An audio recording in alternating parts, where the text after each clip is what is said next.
The words of failed people. Part 2. The circle of negativity. The next morning, Daniel woke up earlier than usual. For months, he had struggled to find motivation. Every day felt the same. Wake up, search for opportunities, face rejection, repeat. But today felt different. The notebook from Mr. Harrison lay on his desk. Daniel picked it up and opened it to a random page. A sentence immediately caught his attention. The fastest way to kill a dream is to share it with people who abandoned their own.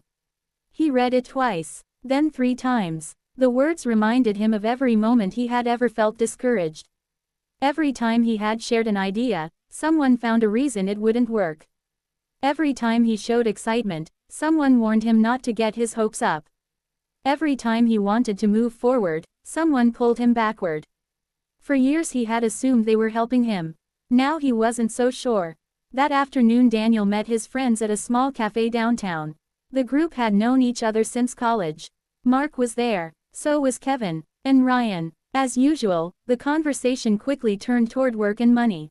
Kevin sighed heavily. "I hate my job." Ryan nodded. "Same here." Mark laughed. "That's life." Daniel listened quietly. Then he asked a simple question. "If you hate it so much, why don't you start something else?" The table became silent. A few seconds later Kevin laughed.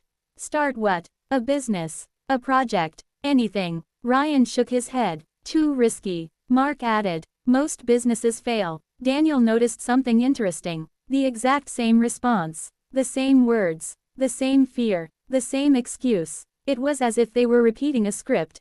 "Have any of you ever tried?"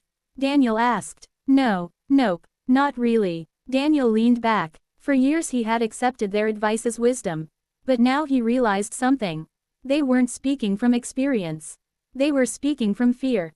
There was a difference. A very important difference. That evening Daniel returned to the bookstore. Mr. Harrison was arranging books on a shelf. "You look thoughtful," the old man said. Daniel smiled. "I noticed something." "What?" "Negative people always sound certain." Mr. Harrison laughed. "Of course they do. Why?" "Because certainty requires no courage." Daniel sat down. The old man continued. "Think about it. When someone says success is impossible, they never need to prove anything." Daniel nodded. "True, but when someone says success is possible, they must take action." The words made sense. One path required effort, the other required excuses. And excuses were always easier. Mr. Harrison walked toward a window overlooking the street. "Look outside." Daniel followed him. Hundreds of people moved through the city. Some smiled, others looked exhausted. "What do you see?" Mr. Harrison asked. "People." The old man nodded. "I see something else." "What?" "I see dreams." Daniel frowned. "Dreams." Every person once wanted something. He pointed toward a businessman crossing the road. That man probably had dreams. Then toward a woman carrying groceries. She had dreams too. Then toward a teenager riding a bicycle.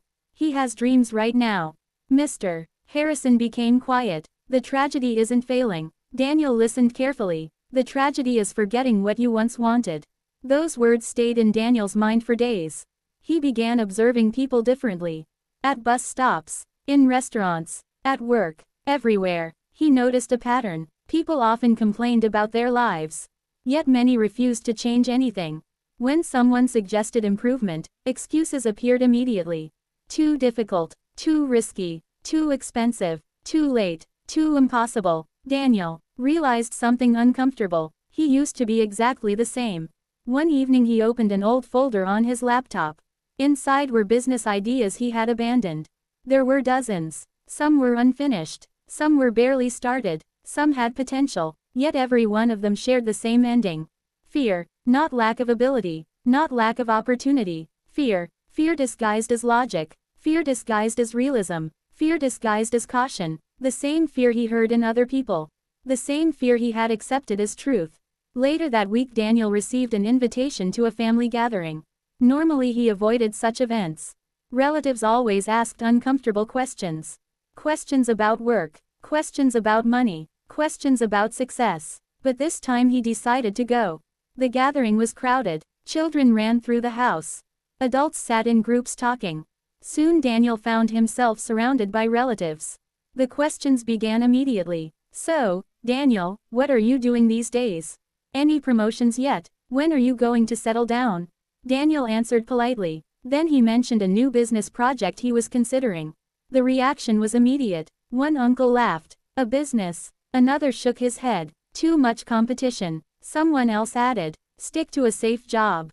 Another relative said, "People like us don't become rich." The comments came from every direction. Years ago Daniel would have felt discouraged. This time he simply listened. Because he noticed something. Most of the people giving advice were unhappy themselves. Many complained constantly about money.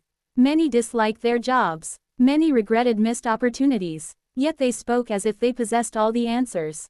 For the first time, Daniel saw the contradiction clearly. That night he returned home feeling strangely calm. The negativity no longer hurt him. Because he finally understood where it came from. People weren't always trying to destroy dreams. Sometimes they were protecting themselves. If Daniel succeeded, they would be forced to confront their own excuses. And that was uncomfortable. Very uncomfortable. The next day Daniel met Mr. Harrison again. "I think I understand now," Daniel said. The old man smiled. "Understand what? Why failed people discourage others?"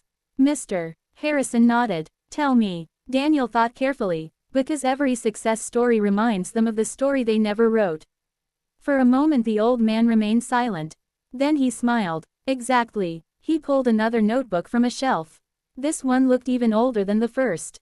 Inside was another handwritten quote. "Some people fear your failure. Others fear your success. Learn the difference." Daniel stared at the words. The truth hit him immediately.